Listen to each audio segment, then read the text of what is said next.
अस्सलाम वालेकुम स्टूडेंट्स, उम्मीद है आप सब खैरियत से होंगे।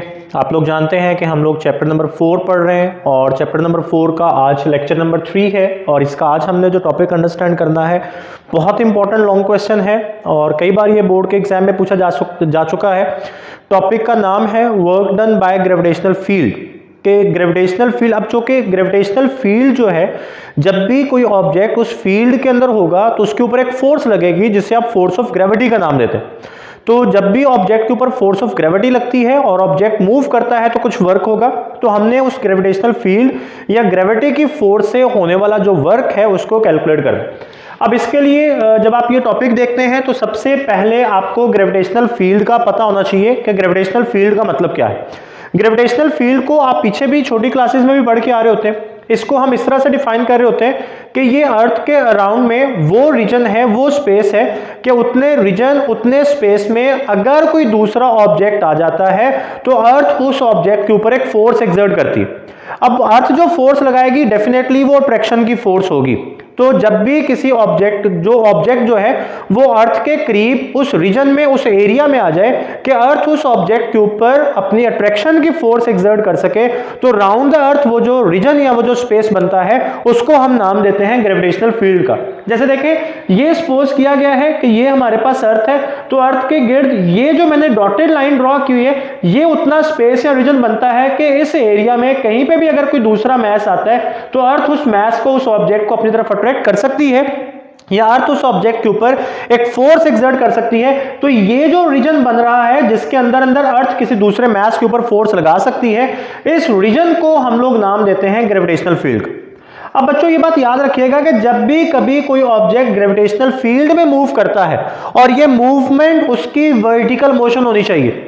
ऑब्जेक्ट ग्रेविटेशनल फील्ड में वर्टिकल लाइन पे मूव करता है तो हम कहते हैं कि जी work is done by the gravity. अब वर्क दो टाइप का हो सकता है, या तो वर्क पॉजिटिव होगा या फिर वर्क नेगेटिव होगा। अच्छा, यहां पे एक चीज ध्यान में रखिएगा कि जब भी कोई ऑब्जेक्ट ग्रेविटेशनल फील्ड में आएगा, जैसे फर्ज करें यहां मैं बना देता हूं ये मैस एम है, तो इसके ऊपर जो ग्रेविटी की फोर्स लगेगी ये बच्चों इसके वेट के इक्वल होगी और इस ग्रेविटी की फोर्स की डायरेक्शन हमेशा towards the centre of earth होगी। ग्रेविटी की फोर्स की डायरेक्शन हमेशा towards the centre of earth, यानी जो अर्थ है वो किसी भी ऑब्जेक्ट के ऊपर जो फोर्स एक्सर्ट करती है तो वो बेसिकली अर्थ उस ऑब्जेक्ट को अपने सेंटर की तरफ खींच रही होती है, तो वही उसकी ग्रेविटी की फोर्स कहलाती है। तो हमने ये कहा जी जब भी कोई ऑब्जेक्ट ग्रेविटी में मूव करता है, ग्रेविटेशनल फील्ड में मूव करता है, तो work is done by the gravity. अब ये वर्क दो तरह का हो सकता है, पॉजिटिव भी हो सकता है, नेगेटिव भी हो सकता है। अगर कोई ऑब्जेक्ट ग्रेविटेशनल फोर्स की डायरेक्शन में मूव करता है तो वर्क डन बाय ग्रेविटी, जिसे आप WG से रिप्रेजेंट करेंगे, ये पॉजिटिव होगा। अब देखें, ग्रेविटेशनल फोर्स की डायरेक्शन मैंने आपको पहले ही बता दी कि ग्रेविटेशनल फोर्स की डायरेक्शन हमेशा टुवर्ड्स द अर्थ। तो इसका मतलब अगर कोई ऑब्जेक्ट अर्थ की तरफ मूव कर रहा है, मतलब वो जमीन के ऊपर गिर रहा है, तो ग्रेविटी की वजह से जो वर्क होगा वो पॉजिटिव होगा। और अगर कोई ऑब्जेक्ट उस ग्रेविटेशनल फोर्स के ऑपोजिट डायरेक्शन में जा रहा है, मतलब अब ऑपोजिट, ग्रेविटी तो डाउनवर्ड लग रही है, तो ऑपोजिट डायरेक्शन में जाने का मतलब कि ऑब्जेक्ट अपवर्ड डायरेक्शन में जा रहा है। तो अगर कोई ऑब्जेक्ट ऊपर की तरफ जाएगा तो ग्रेविटी की वजह से जो वर्क होगा ये नेगेटिव होगा। अब ये ग्रेविटी की वजह से जो वर्क होगा, हमने इस वर्क को कैलकुलेट कैसे करना है या ये वर्क किन फैक्टर्स के ऊपर डिपेंड करेगा, इस चीज के लिए हम इसकी डेरिवेशन देखते हैं। अब यहाँ पे जी हम लोग कंसीडर करते हैं हमारे पास कोई एक ऑब्जेक्ट है जिसका मास m के इक्वल, और ये जो ऑब्जेक्ट है ये ग्रेविटेशनल फील्ड में पॉइंट A पे पड़ा हुआ है और इसने ग्रेविटेशनल फील्ड में मूव करके पॉइंट A से मूव करके पॉइंट B तक आना है। तो बच्चों जब इस ऑब्जेक्ट ने पॉइंट A से मूव करके पॉइंट B तक आना है तो इसके पास पॉइंट A से पॉइंट B तक आने के इन्फिनिटी पाथ हो सकते हैं, लेकिन यहां पे हम सिर्फ इसके 3 पाथ कंसीडर करेंगे। फर्स्ट पाथ में बनाता हूं कि जी ये ऑब्जेक्ट सबसे पहले पॉइंट A से मूव करके पॉइंट C पे आया और फिर C से चला गया पॉइंट B पे। ये इसका फर्स्ट पाथ होगा A, C और B। और इसका सेकंड पाथ मैं ये बनाता हूं कि ये पॉइंट A से मूव करके पहले पॉइंट D पे आएगा और फिर D से मूव करके B पे आ जाएगा, तो A, D, B इसका सेकंड पाथ। और थर्ड पाथ इसका ये वाला जिगजैग पाथ भी बन सकता है। मैं फिर से मेंशन कर दूं, इसके A से B तक इंफिनिटी पाथ बन सकते हैं, बट हमने यहां पे जस्ट इसके 3 पाथ कंसीडर किए। अब बच्चों ये यहां पे 2 चीजें नोट करें कि ये पार्टिकल, ये ऑब्जेक्ट जब ये ग्रेविटेशनल फील्ड में मूव करेगा तो इसके ऊपर जो ग्रेविटी की फोर्स लगेगी वो उसके वेट के इक्वल होगी, और वेट का फॉर्मूला आप लोगों को पता है mg के इक्वल है, और ये भी आपको पता है कि ग्रेविटी की फोर्स की जो डायरेक्शन होगी वो हमेशा डाउनवर्ड होगी। सेकेंड चीज आप ये नोट करें कि पॉइंट बी की पॉइंट ए से जो हाइट है, जो कि बेसिकली ये बी से सी तक या ए से डी तक हाइट बनेगी, ये हमने कहा ये स्मॉल h के इक्वल है। अब बच्चों ये चीजें कंसीडर करने के बाद अब तीनों पार्ट्स के ऊपर होने वाला जो वर्क है वो कैलकुलेट किया जाएगा। जैसे अगर मैं देखूं जी वर्क डन फॉर पाथ 1, तो पाथ 1 का मतलब है कि इस पार्टिकल ने मूव करना है from point A to point C and then from C to B. तो मैंने इसके वर्क को पाथ 1 पे जो इसका वर्क है उसको दो हिस्सों में डिवाइड कर लिया।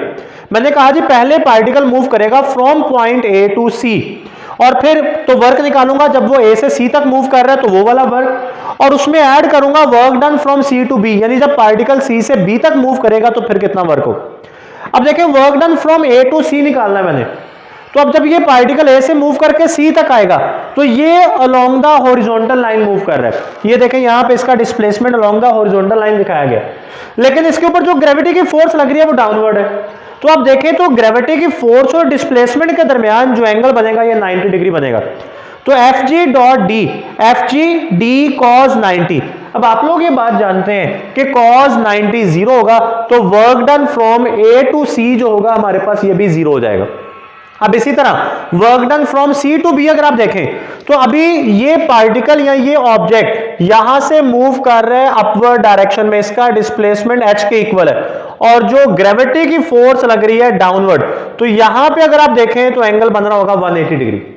तो आपने ये कहा जी F G dot D, F G तो आपने कह दिया किसके इक्वल है, एम जी के इक्वल है, और डी आपने बता दिया एच के इक्वल है, ये बताया हुआ आपने डी इसका सी से बी तक जो इसका डिस्प्लेसमेंट है वो एच के इक्वल है, और जो एंगल बनेगा वो आपने ये बता दिया कि डिस्प्लेसमेंट अपवर्ड है, ग्रेविटी की फोर्स डाउनवर्ड है, तो एंगल 180 डिग्री बनेगा, तो M G H cos of 180।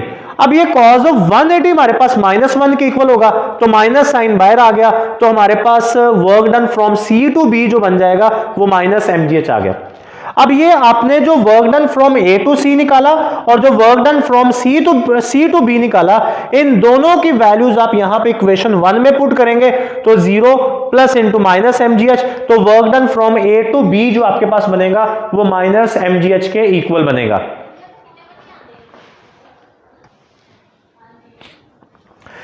Ji students, इसके बाद जब आपने पाथ 2 को कंसीडर करना है और पाथ 2 के लिए आपने वर्क निकालना है, तो पाथ 2 के लिए जो वर्क है work done from A to B ये इक्वल होगा work done from A to D plus work done from D to B, ये जिसे मैंने इक्वेशन 2 का नाम दे दिया।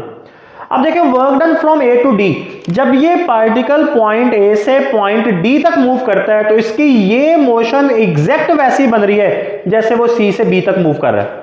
अब जब सी से बी तक जी स्टूडेंट्स, जब ये जो पार्टिकल है ये C से B तक मूव किया था तो आपने C से B तक जो वर्क लिखा वो लिखा था माइनस एम जी एच, तो A से D तक जो वर्क होगा ये माइनस एम जी एच की इक्वल आ जाएगा, और D से B तक ही जब मूव करेगा तो इसकी मोशन बिल्कुल ऐसी बनेगी जैसे ये A से C तक मूव कर रहा है। तो D से B, अब देखें ये वर्क लिखा गया 0 और साथ मैंने लिख दिया same as for work done from A to C। अब ये दोनों जो वर्क हैं इनको जब आप ऐड करेंगे तो work done from A to B for path 2 ये अगेन मेरे पास बन जाएगा माइनस एम जी एच के इक्वल, जिसे मैंने इक्वेशन बी का नाम दे दी। अब बच्चों अगर आप लोग पाथ 3 को देखें, ये वाला जो पाथ है, तो पाथ 3 जो है ये 1 और 2 की तरह ना तो हॉरिजॉन्टल है और ना वर्टिकल है, बल्कि ये जिगजैग कुछ बन रहा है। तो ये दोनों चीजें जो आपने यहां पे अंडरस्टैंड किया वो पाथ 3 पे अप्लाई नहीं हो रही। तो फिर हम क्या करते हैं, हम पाथ 3 को n number of horizontal and vertical steps में डिवाइड करते हैं, जैसा कि आपको यहां पे दिखाया जा रहा है। अब देखिए ये जो हॉरिजॉन्टल स्टेप बन रहे हैं ना, इनको यहां पे कोई नाम नहीं दिया गया। क्यों नहीं दिया गया? क्योंकि जब ऑब्जेक्ट ने ग्रेविटेशनल फील्ड में मूव करना है तो no work is done during the horizontal steps. क्यों? क्योंकि जब object along the horizontal line move कर रहा होता है, जब object along the horizontal line move कर रहा होता है तो जो ग्रेविटी की फोर्स और डिस्प्लेसमेंट के दरमियान एंगल 90 डिग्री बन जाता है, जिससे वर्क जीरो हो जाएगा। तो अलोंग द हॉरिजॉन्टल स्टेप्स कोई वर्क नहीं होगा, लेकिन जो वर्टिकल स्टेप्स हैं उनमें वर्क होगा। और यहां पे जो वर्टिकल स्टेप्स बनाए गए हैं उनकी लेंथ बिलतरतीब delta y1, delta y2 and so on delta yn रखेगी। अब देखें जो फर्स्ट स्टेप है, जो फर्स्ट वर्टिकल स्टेप है, उसमें जो वर्क हो रहा है वो Fg डॉट डेल्टा y1, ये Fg का मतलब ग्रेविटी की फोर्स है, डेल्टा y1 फर्स्ट इंटरवल में उसका जो है वो डिस्प्लेसमेंट, तो Fg delta y1 cause of 180। यहां पे भी एंगल 180 इसलिए बन रहा है क्योंकि ऑब्जेक्ट का डिस्प्लेसमेंट अपवर्ड है और ग्रेविटी की फोर्स डाउनवर्ड है, तो एंगल एक दूसरे के ऑपोजिट डायरेक्शन में आ गए, तो एंगल 180। तो कॉज ऑफ 180 आपको पता है -1 के इक्वल होगा, तो माइनस mg डेल्टा y1। इसी तरह सेकेंड इंटरवल में जो वर्क होगा वो minus mg delta y2, third interval में जो वर्क होगा वो minus mg delta y3 and so on. Last interval में जो वर्क आएगा delta wn is equal to minus mg delta yn के इक्वल आ जाएगा। जी स्टूडेंट्स, अब जब आपने टोटल वर्क निकालना है तो आपने तमाम इंटरवल्स में होने वाले वर्क को ऐड कर लेना है। तो work done from A to B delta w1 plus delta w2 plus delta w3 and so on plus delta wn। और जब आप इन तमाम वर्क्स की वैल्यूज यहां पे पुट करेंगे तो minus mg delta y1 minus mg delta y2 minus mg delta y3 and so on minus mg delta yn। यहां पे प्लस साइन ही आएगा क्योंकि ये माइनस इनके साथ आ रहा है, इनकी वैल्यूज वर्क की वैल्यूज के साथ आ रहा है। यहां से देखें तो माइनस mg आपके पास कॉमन आ जाएगा, ब्रैकेट में रह जाएगा delta y1 plus delta y2 plus delta y3 and so on plus delta yn। तो बच्चों जब आप इन तमाम इंटरवल्स की लेंथ को ऐड करेंगे तो आपके पास हाइट बन जाएगी। जो पॉइंट ए और बी की पॉइंट ए से जो हाइट थी वो इन इंटरवल्स की हाइट की सूरत में आप ऐड कर लेंगे। तो ये जब आपने यहाँ पे इन तमाम वाइज को ऐड किया तो h बन गया, तो ये फॉर्मूला फिर आपके पास बन जाएगा work done from A to B is equal to minus mgh। अब आप इक्वेशन ए, बी और सी, इन तीनों इक्वेशंस को जब आप देखेंगे तो आप देखेंगे कि वर्क तो आपके पास सेम आ रहा है, पाथ आपके पास डिफरेंट हो रहे हैं बट वर्क आपके पास सेम आ रहा है। तो इसका मतलब जब कोई ऑब्जेक्ट अर्थ की ग्रेविटेशनल फील्ड में मूव करता है तो जो वर्क होगा that is independent of the path followed. जो वर्क है वो पाथ पे डिपेंड नहीं कर रहा, वर्क जो है वो पाथ के इंडिपेंडेंट, आप जिस मर्जी पाथ पे चले जाएं, लेकिन जब आपका स्टार्टिंग और फाइनल पॉइंट सेम होगा तो आप जिस मर्जी पाथ को फॉलो कर लें, जो वर्क होगा आपके पास वो सेम होगा।